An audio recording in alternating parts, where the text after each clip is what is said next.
तो चलिए, good morning friends. आज के टाइम मैनेजमेंट सेशन में आप सभी का स्वागत है। क्योंकि टाइम जिसने अपना सुधार लिया, उसका दोस्त सब कुछ सुधरता चला जाता है ऑटोमेटिक। तो टाइम ही सबसे इम्पोर्टेंट है। आज हम लोग कितना टाइम बर्बाद करते हैं वो सभी को पता है, अगर एक एक सेकंड का सदुपयोग कर दें। लेकिन लोग क्यों नहीं कर पाते हैं? डायरेक्शन पता नहीं है, कहाँ करना है, टाइम कैसे यूज करना है, कैसे यूटिलाइज करना है। कुछ लोगों के पास तो काम ही नहीं है। काम नहीं, वो तलाश में है कोई ऐसा काम मिल जाए जो हम टाइम का सदुपयोग करने लगे। तो डायरेक्ट सेलिंग एक बेहतर इंडस्ट्री है आपके लिए। अपने टाइम को आप सही यूज कर सकते हो, और टाइम को यूज करना जिसको भी आ गया वो दुनिया में सफल है। तो चलिए, हम विदाउट डिले आपको टाइम मैनेजमेंट का, इसके कुछ चैप्टर हो चुके थे उसको हम समरी में एक बार रिवीज करेंगे, स्पीड में 1 मिनट में बताएंगे क्या क्या हो गया। अगर किसी का छूटा हो तो अपने यूट्यूब चैनल पर देख सकता है। ये हो गया था व्हाट इज टाइम मैनेजमेंट, ये भी आपको बता दिया था टाइम मैनेजमेंट है क्या। Why do we need to manage time, हमें टाइम को मैनेज करने की जरूरत क्यों पड़ती है। ये कुछ पुअर टाइम मैनेजमेंट के कंसिक्वेंसेज हैं कि आप डेडलाइंस को मिस कर रहे हैं, पुअर वर्क क्वालिटी हो जाती है टाइम मैनेजमेंट ना होने से, इनइफिशियंसी आती है वर्क में, पुअर प्रोफेशनल रेपुटेशन आपकी होती है, हायर स्ट्रेस लेवल। आप जब काम बिगड़ता है आपका या नहीं होता है तो आप स्ट्रेस में, टेंशन में रहते हैं। अगर टाइम मैनेजमेंट आपका ओके है तो आप मोटिवेट रहेंगे हमेशा, कोई स्ट्रेस या टेंशन नहीं रहेगी। ये हो गया तो दोस्त बेनिफिट ऑफ टाइम मैनेजमेंट, क्या क्या बेनिफिट है। मॉड्यूल 1 हो गया था पूरा कंप्लीट। मॉड्यूल 1 में क्या क्या आता है, डिस्कवरिंग योर प्रोडक्टिविटी, आपको कैसे खोजनी है। नो योर एनर्जी, आपको एनर्जी अपनी जाननी है 24 घंटे में, कब कब आपकी एनर्जी हाई रहती है, कब डाउन रहती है। तो हाई एनर्जी में ही आपको वो काम करने हैं जिन कामों को आप टालते हैं, आपका मन नहीं करता है, या जो काम आपको बेहतर रिजल्ट दे सकते हैं लेकिन कठिन लग रहे हैं। तो आप जब हाई एनर्जी हो तब उनको करो। ये वर्क लाइफ बैलेंस कैसे होता है, अर्जेंट और इम्पोर्टेंट काम में क्या डिफरेंस है, कौन सा करना चाहिए, कौन सा छोड़ना चाहिए, या कौन सा कैरी फॉरवर्ड करना चाहिए। टेकिंग रेगुलर ब्रेक, एक पूरा सर्वे रिपोर्ट किया हुआ है, साइंटिफिक रिसर्च किया हुआ है कि 15 से 20 मिनट तक ही आदमी कांस्टेंट रह सकता है। उसके बाद उसको एक छोटा सा ब्रेक चाहिए होता है 1-2 मिनट का। और 90 से 120 मिनट के बाद उसको बॉडी मूवमेंट चाहिए होता है हर आदमी को। तो ये भी बहुत जरूरी है, ये आप ले लेते हो तो आप रिफ्रेश हो जाते हो। और कंटिन्यू अगर आप 6 घंटे कोशिश करोगे तो आप काम दोस्त 1 घंटे का आउटपुट ही निकलेगा, 7 घंटा आपके बर्बाद जाएंगे। तो ब्रेक भी जरूरी है। आज आपने देखा होगा जो करोड़ों के पैकेज लेकर जो लोग स्टाफ काम करते हैं, उनके लिए बाकायदे बालकनी, चाय कॉफी की मशीन लगा के रखी जाती है, इसीलिए कि एक एक 1.5-1.5 घंटे में जाकर वो टहल के आ सके और ब्रेक ले सके। उससे क्या, रिफ्रेश हो जाएंगे। तो वो आपको भी करना चाहिए घर में।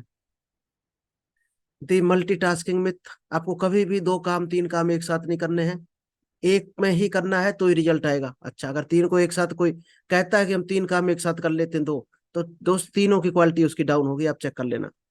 एक बार में एक ही काम करो और मन लगा के करो। टाइम बैचिंग, मॉड्यूल 2 भी हो गया था। टाइम मैनेज कैसे करेंगे, स्मार्ट गोल क्या होता है आपका, विजुअलाइज योर गोल, आप जो भी गोल आपने बनाया उसको डेली विजुअलाइज करना शुरू करो, मेडिटेशन, विजुअलाइजेशन। 4 पीच टेक्निक क्या होता है, 4 पीच क्या होता है, think positive, use positive, develop your skill. पहला पर्सनल है, नेक्स्ट पॉजिटिव, प्रिपरेशन और प्रायोरिटाइज्ड। प्रोडक्टिविटी जर्नल, आपको एक बुक तैयार करनी है, ये हम आपको दे देंगे एक्सेल या वर्ड में। अगर उसको आप भरते हो पर डे तो आपका और बेहतर हो जाता है टाइम मैनेजमेंट। तो जर्नल आपको जरूर तैयार करना है, उसमें सारी चीजें आपको लिखनी है, इंपॉर्टेंट टास्क कौन से हैं, कौन सा किस टाइम काम करना है। Module 3, prioritising your time. Time management is a myth, time management is self management. Task prioritisation, ये भी हो गया था। परेटो प्रिंसिपल भी हो गया था, 80-20 रूल। लर्न टू से नो, हम लोग क्या है, नो नहीं कह पाते हैं। कोई कुछ कहता है तो मना करने की हिम्मत नहीं पड़ती है। तो दोस्त किस तरह से मना करेंगे आप, उसके भी कई तरीके हैं मना करने के। किसी पड़ोसी ने कहा वहां चले चलो हमारे साथ, या हमारा ये काम कर दो। तो दोस्त किस तरीके से आपको मना करना चाहिए कि सामने वाले को बुरा भी ना लगे और मना भी हो जाए, आपका काम भी हो जाए। किसी ने कहा कि हमें 1,000 रुपए की जरूरत है, तो तुरंत सीधा मना नहीं करना चाहिए, डायरेक्ट। वहां कैसे करना है कि हम समझ सकते हैं कि आपको पैसे की बहुत जरूरत है, आपकी प्रॉब्लम हम समझ सकते हैं, लेकिन लेकिन के बाद आपको अपना कारण बताना है और मना कर देना है। चंक ब्लॉक एंड टैकल्स, बीच बीच में कुछ आपको ऐसे ब्लॉकेज आ जाते हैं जो काम को ब्रेक करते हैं, तो उनको कैसे करेंगे, ब्लॉकेज को कैसे कंट्रोल करेंगे, और टाइम उनको कैसे टैकल करेंगे। रेडी फायर एंड एम, केवल तैयारी मत करो, फायर भी करो। बहुत से लोग केवल सीखते जा रहे हैं, यूज नहीं कर रहे, तो भी जीरो हो जाएगा किसी दिन। ये सीखा हुआ भी भूल जाओगे आप। तो सीखते जाओ, उसको यूज करते जाओ। Use ready fire and aim, ready हो जाओ, फायर करो, कहीं ना कहीं तो गोली लगेगी ही। ये ध्यान से सुनना ये शब्द, कि रेडी हो जाओ और फायर करो। ये सोचकर फायर करो, कहीं ना कहीं तो गोली लगेगी ही। ये कोई आखिरी गोली थोड़ी है। फिर एम करो दोबारा, फिर मारो। नेक्स्ट है लीव योर कंफर्ट जोन। आपको कंफर्ट जोन छोड़ना है आपका। अगर आलस आता है तो उसका हम तरीका बता देते हैं। एक 5 बजे जो हमारा होता है सेशन, अगर उसमें आना आप शुरू करते हो, तो आपको कंफर्ट जोन से आराम से आप बाहर निकल सकते हो। इसीलिए कहा जाता है मनी लव्स स्पीड। पैसा उसी के पास है जिसके पास स्पीड है। अगर आप 7 बजे 8 बजे सो के उठ रहे हैं तो आप कभी भी अमीर नहीं बन सकते हैं। वो सपना फिर छोड़ दो, फिर तो आप आम कैटेगरी वाला जीवन जी रहे हैं ना। जो 9 से 5 ड्यूटी वाले लोग करते हैं वही आप करोगे, तो उनमें आप में अंतर क्या रहेगा। एक्स्ट्रा हट के करना है दुनिया से, तो एक्स्ट्रा टाइम देना पड़ेगा आपको, कुछ हट के करना पड़ेगा। और सबसे जो दोस्त बेहतर रिजल्ट आता है, वो आता है जो लोग 4 बजे से 6 बजे के बीच में जागते काम करते हैं। सबसे बेहतर रिजल्ट वहां से आता है। जब पूरी दुनिया सो रही हो, तो केवल दुनिया के 5% लोग उस टाइम जागकर अपने काम करते हैं, तैयारी करते हैं। अगर ये करना आप सीख गए, तो आप भी बेहतर लाइफ को बना सकते हो अपनी। चलिए आज हम मॉड्यूल 4 पर बात करेंगे। ये नहीं किया था अभी तक, प्रोकास्टिनेशन, काम की टाला मटोली। क्या होती काम की टाला मटोली। कुछ लोग 24 घंटे का सही इस्तेमाल करके राजा बन जाते हैं, और कुछ लोग उसी 24 घंटे का गलत इस्तेमाल करके कंगाल बन जाते हैं। तो 24 घंटे ही सबके पास है। आज कोई प्रधानमंत्री बना बैठा है 24 घंटे यूज करके, कोई राष्ट्रपति बना बैठा है, तो किसी को चौराहे पर लेबरी का काम भी नहीं मिल रहा। शाम को दोस्त घर पहुंच जाता है, टिफिन लेके आता है, काम भी नहीं मिलता, घर पहुंच जाता है। तो आखिर कहीं ना कहीं उसका टाइम मैनेजमेंट की गलती है उसकी। कुछ तो उसमें फॉल्ट है जो वो धक्के खा रहा। ऐसा हो ही नहीं सकता है, क्योंकि जिंदगी कोई दूसरा नहीं बनाता है, आप खुद बनाते हो अपनी। चाहे कोई राजा हो चाहे फटीचर हो, बिल्कुल अपनी जिंदगी हर आदमी खुद बनाता है। कोई बहाने कितने भी बनाओ, उसकी वजह से ऐसा हो गया, इसकी वजह से हो गया, दोस्त किसी की वजह से नहीं होता है। आप अपने कुएं खुद खोदते हो, और अपने लिए सिंहासन भी खुद तैयार करते हो। वो आपके हाथ में, आप क्या तैयार कर रहे हो। और सबको आइडिया भी होता है कि आज जो हम काम कर रहे हैं, इस काम को करके कहाँ पहुंचेंगे, ये भी सबको पता होता है। लेकिन लोग भीड़ से छुपाते हैं, लोगों से छुपाते हैं। यानी कि वो लोगों के लिए कुछ खतरा नहीं कर रहे, वो अपने आप से चोरी करते हैं। अपने आप से चोरी कर रहा है। अगर कोई जानते हुए भी छुपा रहा लोगों से, मान लीजिएगा आपको उठना है 5 बजे 6 बजे, और आप 8 बजे उठ रहे और बाहर लोगों से कह रहे झूठ कि हम 4 बजे उठ जाते हैं, तो भी आप गलत हो। आप अपने आप को धोखा दे रहे, दूसरे को नहीं दे रहे। कुछ लोग 24 घंटे में 10 कंपनियां चला लेते हैं, और कुछ लोग एक परिवार नहीं चला पाते 24 घंटे में। तो कहीं ना कहीं गलती है आपके जीने के तरीके में, काम करने के तरीके में गलती है। काम को टालने की आदत है आपकी। यही होता है दोस्त प्रोकास्टिनेशन, बहानेबाजी। आज के जमाने में सबके पास ढेरों आइडिया है, हर आदमी के पास आइडिया है। एक लेबर से भी पूछोगे भाई साहब करोड़पति बनने का कोई आइडिया दे, तुरंत बता देगा 2 मिनट में, ये काम करो करोड़पति बन जाओगे, चाहे खुद मिट्टी डाल रहा हो। तो आइडिया सभी के पास है, लेकिन सफल वही होता है जो आइडिया को इम्प्लीमेंट करता है। जो आइडिया को इम्प्लीमेंट करता है, उस आइडिया पर काम करना शुरू कर देता है। काम क्यों नहीं आदमी डर के मारे शुरू नहीं कर पाता, उसकी हिम्मत गवा नहीं देती है इस काम को करें। दोस्त उन कामों के लिए तो हिम्मत करो जिसमें कोई लगाना ही नहीं है कुछ भी, उसमें हिम्मत के लिए क्या टेंशन लेनी। तो procrastination is productivity worst enemy. जो बहानेबाजी है वो उत्पादकता की सबसे बड़ी दुश्मन है।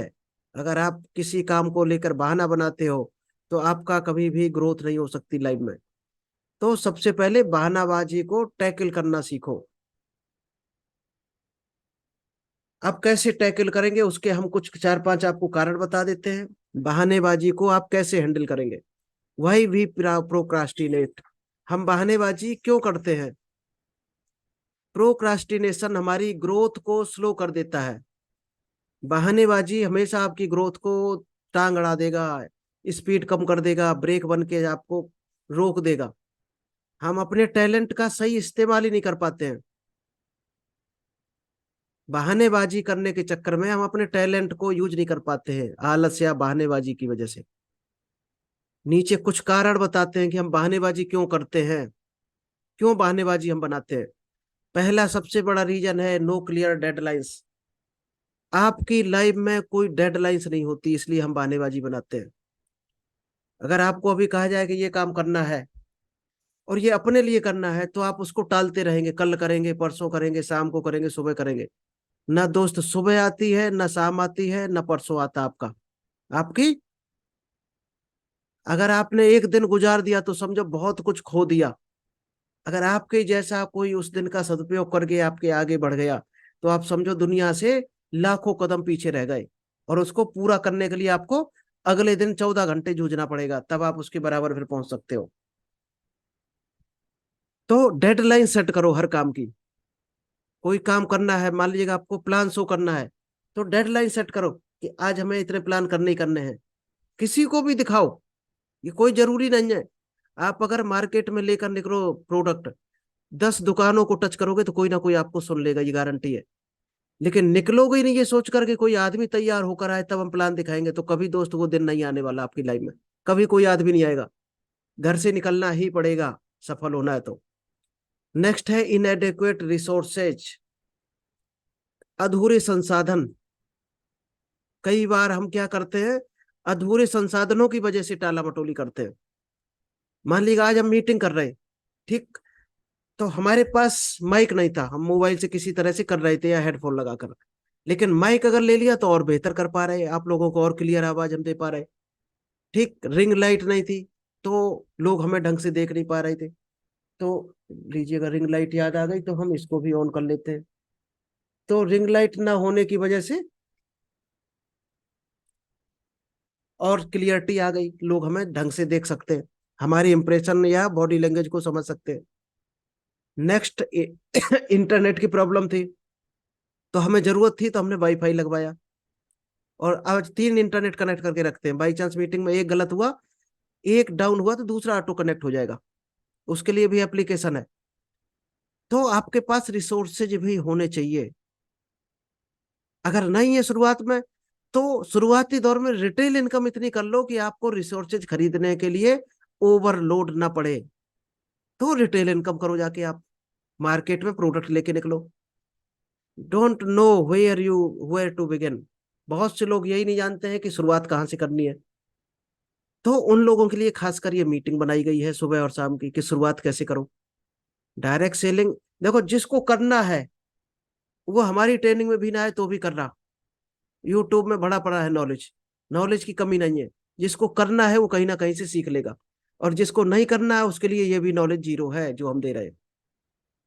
तो ये बहानेबाजी होती है कि हम शुरुआत कहाँ से करें। अगर नहीं पता है तो आप सीखो, संडे को अपनी काउंसलिंग करवाओ आकर, आपको हम आइडिया देंगे कहाँ से शुरुआत करो। फोर्थ पॉइंट है टास्क फील्स ओवरवेलमिंग। एक चीज और लोग करते हैं गलती, पता क्या, दिन में बैठे बैठे डे ड्रीमिंग, सपना देखते रहते हैं केवल, कि इतने लोगों की टीम बनेगी, फिर ऐसे ऐसे बिजनेस होगा और ऐसे हमें करोड़ों रुपए आने लगेगा, और काम रत्ती भर नहीं किया।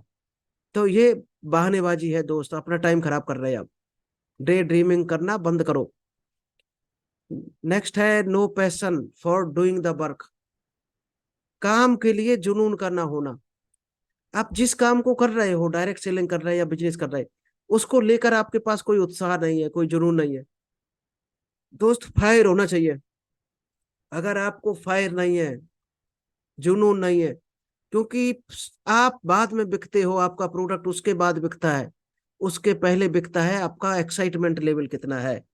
अगर उस काम को लेकर आपको जोश नहीं है बिल्कुल, तो सामने वाले को आप ट्रांसफर कुछ भी नहीं कर पाएंगे, ना वो मान लेगा आपसे। तो आपको एक्साइटमेंट होना चाहिए फुल, पूरा आपको भरोसा होना चाहिए, भरोसे के साथ बोलो जब भी बोलो। डाउट है तो क्लियर करते रहो। लास्ट है फियर ऑफ फेल्योर और सक्सेस। बचपन से हमारे दिमाग में फिट कर दिया गया है कि फेल होना अपराध है, फेल मत हो जाना, कुछ भी हो जाए, पड़ोसी का लड़का पास हो गया, हम फेल हो गए तो नाक कट जाएगी। दोस्त, ये डर हमें कहीं ना कहीं खत्म कर देता है, फेल होने का डर। और बिजनेस का रूल है, आप एक ना एक बार फेल होते ही होते हो, और जैसे ही फेल हो गए वहीं पर आप टूट कर खत्म हो जाते हो। क्यों? आपको फेल होना अपराध बताया गया था, आपके घर वालों ने फेल होना अपराध बताया था। बिजनेस, वो बिजनेस ही नहीं दोस्त जिसमें 3-4 बार आप फेल ना हो। लेकिन छोड़ दिया अगर उसको तो आप हार गए। छोड़ना नहीं है उस काम को, जिस काम को भी आपने शुरुआत की है, उसको फेल होने के बावजूद भी छोड़ना नहीं है। बदलते रहे अगर, तो आप कहीं के नहीं रहोगे, अपना पैसे की बर्बादी करोगे। आप कुछ भी पकड़ो, कोई भी काम करो, जुनून के साथ पकड़े रहो। कभी झटके मिलेंगे, कभी आपको इनकम आएगी, कभी बराबर रहोगे, कई बार हो सकता है लगातार आपको फेल्योर मिले। दुनिया में जितने सफल इंसान हैं, एक सिंगल आदमी हमें आप पकड़ कर ला देना कि ये आदमी पहली बार में सफल हो गया था, ऐसा आज तक नहीं हुआ है। तो हम आप कैसे उम्मीद कर सकते हो कि दोस्त जैसे कदम रखे हम सफल हो जाएंगे? तो अगर फेल्योर से आप डर रहे हो तो हर काम में आप फेल होगे, चाहे डायरेक्ट सेलिंग हो, चाहे आपका कोई और बिजनेस हो। इसी में एक हमारी स्टोरी भी आती है कि हाउ खा जाएगा, सुन लेना, कभी पढ़ी है यूट्यूब पर। नेक्स्ट, बहानेबाजी क्या होती है? Overcoming procrastination. ये बहानेबाजी कहाँ से आती है? कैसे इस आलस को दूर करें? बहानेबाजी के आलस को हम कैसे दूर करें? Define important and productive task and finish the same on priority basis. ये दोस्त ऐसे दूर कर सकते हैं, आपके जो भी काम है उनको आप डिसाइड करो पहले, अलग अलग फिल्टर करके एक पेपर में लिखो, फिर आप निकालो उसमें इंपॉर्टेंट कौन से हैं और प्रोडक्टिव कौन से हैं। तो आप प्रोडक्टिव पे फोकस करो, इंपॉर्टेंट को टाला जा सकता है, इन प्रोडक्टिव को टालोगे जो इनकम देने वाला है तो आपको इनकम नहीं आएगी, और इनकम नहीं आएगी तो आपका जुनून खत्म हो जाएगा। Delete it. सबसे पहले जब आपने लिस्ट बना ली तो उस काम में से डिलीट करना शुरू करो। जो बेस्ट टास्क आपके हैं, आपको लगता है इससे कोई निष्कर्ष निकलने वाला नहीं है, उनको डिलीट कर दो अपनी लिस्ट में से। आगे भी नहीं ले जाना, डिलीट कर दो। आगे ले जाने लायक हो उसी को आगे कैरी फॉरवर्ड करो। इसके लिए इससे पहले वाले चैप्टर में हमारा हो चुका है परेटो रूल्स, 80-20 रूल्स बोला जाता है, कभी भी देख लेना आप। Delegate it. नेक्स्ट आता है कि अगर अमीर बनना है तो आप अपने कामों की जब आपने लिस्ट बना ली, तो दोस्त कुछ ना कुछ ऐसे काम उसमें जरूर होंगे जिनको कोई ना कोई कर सकता है, आपकी टीम में आपके घर वाले, आपके बच्चे, पेरेंट, कोई ना कोई उनको कर सकता है। तो जो कर सकता है उसको तुरंत उस काम को दे दो, क्योंकि उसमें अपनी एनर्जी खराब मत करो। आप उस काम को करो जिसको और लोग नहीं कर सकते हैं, क्योंकि कोई किसी सेक्टर का खिलाड़ी है, कोई किसी सेक्टर का खिलाड़ी।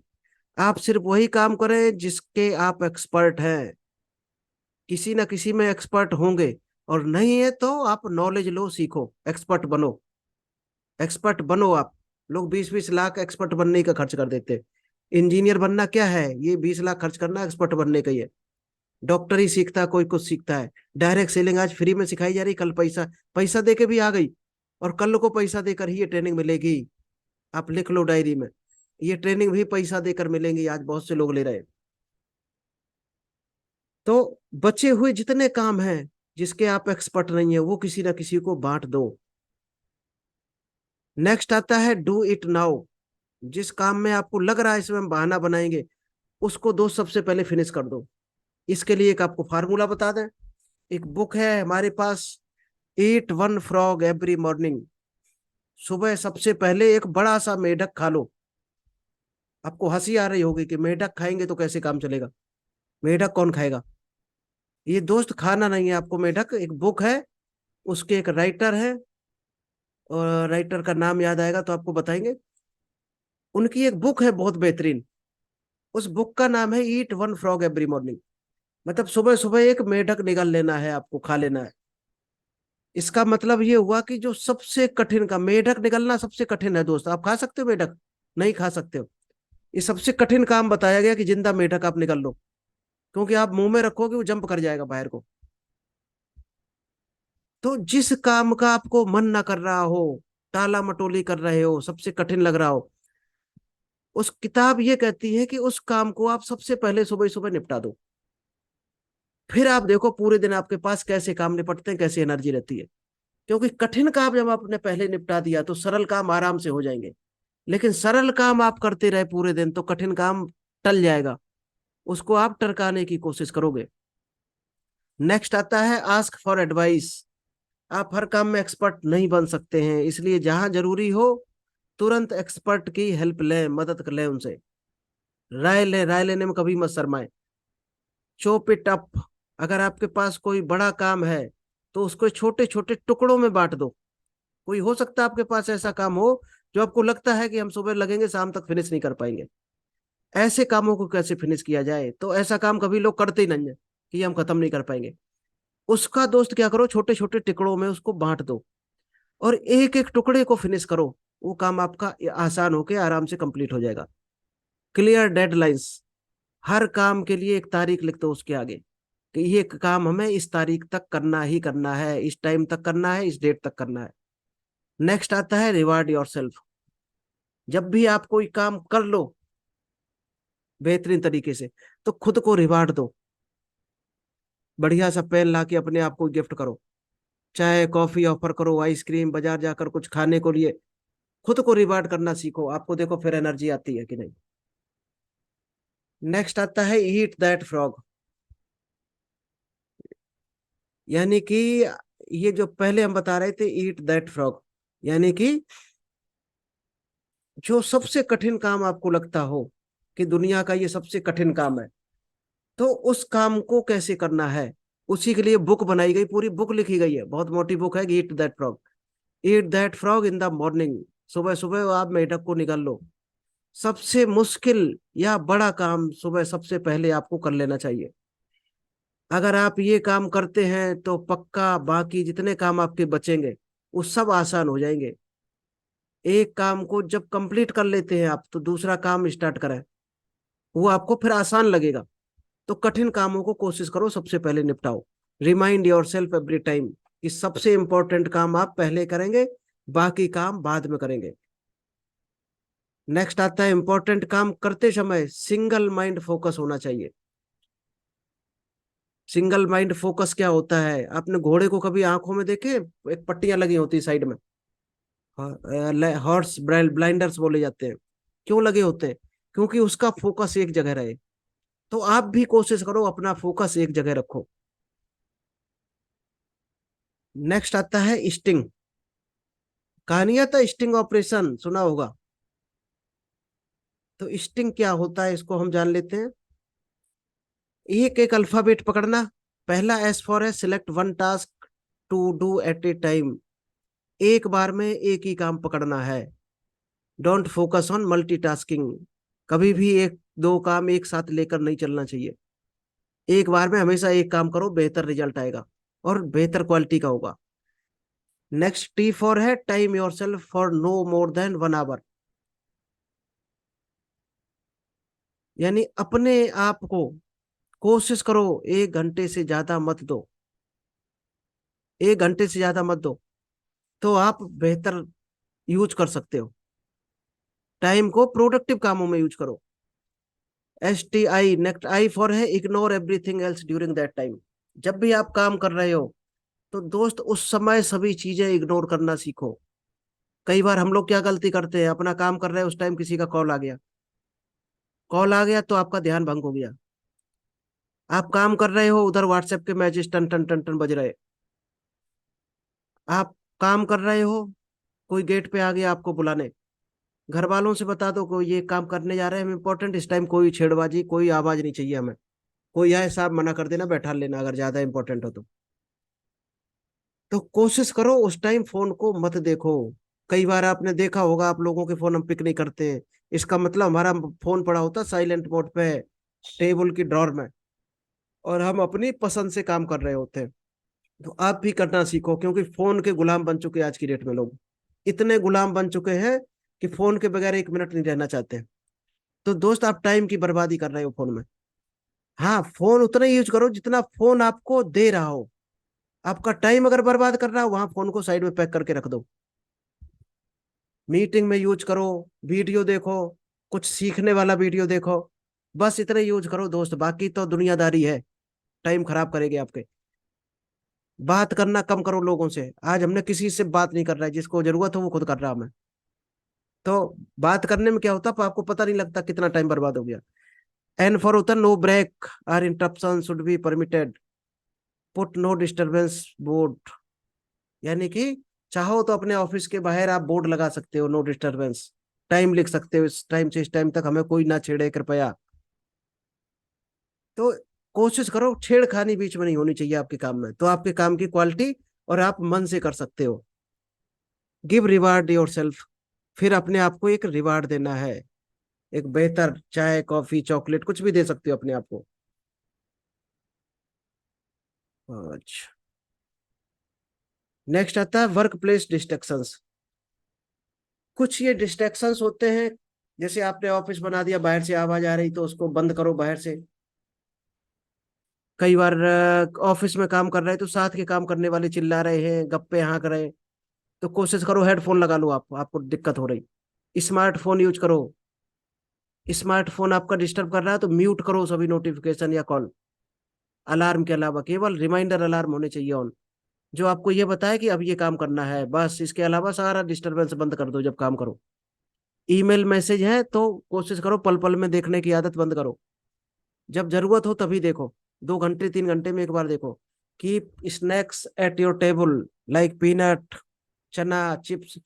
कोशिश करो पानी यानी टेबल पर रखो, आपको उठ के ना जाना पड़े। आपका उठ के जाओगे 5 मिनट खराब होगा, टेबल पे रखा होगा तो आपका आधा मिनट में काम हो जाएगा। तो 4.5 मिनट आपका बचेगा। यही दोस्त होता है टाइम मैनेजमेंट। आप कहाँ कहाँ से एक एक सेकंड बचा सकते हो। कई बार हमारा मन होता है कि हम कुछ खाएं उठ के, तो आप किचन में जाते हो, ढूंढते हो, तो 15-20 मिनट खराब कर देते हो। जबकि 1 मिनट का काम है, आप चने डब्बे में बंद करके रखो अपने टेबल के दाएं बाएं। जब मन करे खा लो, पानी पी लो और काम में लग जाओ। 15-20 मिनट हम लोग टाइम काट रहे हैं, ये मानो। टाइम वही काटता है जिसके पास कोई गोल नहीं है, जिसके पास टारगेट नहीं है। अगर आपके पास गोल, टारगेट और कामों की लिस्ट है तो आप हमेशा यूज करोगे और अपने काम का सम्मान करोगे। चलिए, अगला है मॉड्यूल 5 आता है।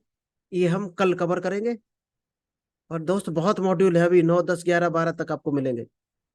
चलिए, अभी हम आलोक जी को इनवाइट करेंगे, जो आज आपको माइंड के बारे में बताने वाले हैं। एक बुक है, पढ़ी हुई है, पावर ऑफ सबकॉन्शियस माइंड। तो कोशिश करो सबकॉन्शियस माइंड की मदद लो। चलिए आलोक जी, अनम्यूट कीजिएगा। चेतना नहीं, मन संचित ज्ञान, अनुभव और धारणाओं को स्वीकार करता है और चिंताओं और विचारों की भावनाओं को क्रियाओं में प्रभावित करता है। जब हम अपने अवचेतना मन को समझते हैं, अवचेतना मन को संदेह कैसे भेजते हैं। मतलब है कि अगर सही कहें तो जब हम अपना सोच समझ कर कई काम करते हैं, सही काम करते हैं, तो उसी की वजह से हमारा चेतना मन पानी हमारा तरीके का मन है, जो तर्क और विपर्क करने की कार्य करता है। आलोचना मन अवचेतना मन होता है। 11 चीजें होती हैं अवचेतना मन के भीतरी। तमाम क्रियाएं होती हैं उसके नियम की ज्ञात हो चुकता है कि हम अपने चेतना मन के 11 नियम पता लगाएं और उसका आप अपने तरीके और विकास और सफलता के लिए कैसे क्या प्रयोग किया जाता है। पहला इसका अवचेतना मन का होता है विश्वास। हर आदमी को काम करने में पहले विश्वास करना चाहिए। अवचेतना मन हमारे भीतरी कई गहराई में निवास विश्वास के धारा पर संचालित होता है। यह हमारे विश्वास को स्वीकार करता है और काम करने में कार्य प्रारंभ करता है। दूसरा है अवचेतना प्रोग्रासिंग। इसका दूसरा नियम यह बताता है कि आप अपने अवचेतना मन को मन से ही प्रोग्राम कर सकते हैं। अपने आपके पिछले अनुभव, कड़ी शताएं व बार बार अपने बारे में विचार उसको प्रोग्रेसिंग को भी बताते हैं। इसका असर हमारे अपने व्यवहार और क्रियाओं पर दिखाई देते हैं। मन का प्रोग्राम को बदल भी सकते हैं। अब चेतना मन की भाषा। अब चेतना मन की भाषा ये होती है, अपनी भाषा होती है, जिसमें वह चित्र, आकारों और भाषाओं के माध्यम से संचार करता है। दूसरी, इसकी भाषाओं को समझना और इसके हिस्से को द्वारा संदेशों को जमा करता। हमारे लिए आवश्यकता यह होती है कि आदि आप इसके प्रति जागरूकता रहते हैं तो अब चेतना मन ज्ञान का लाभ आप उठा सकते हैं। Power of visualisation. ये अब चेतना मन 11 चीजों के नियम होते हैं। यह पता लगाया जा सकता है कि इसके पास विजुएशन और इंस्पिरेशन होता है। इसको पता विजुएशन की पावर भी होती है, जो कि आपको संयोग से बताया जाता है। पांचवा है आपका भावनाओं की भूमिका। जैसे कि पिछले बार चुका है कि भाषाएं अवचेतना मन की भाषा होती है। अवचेतना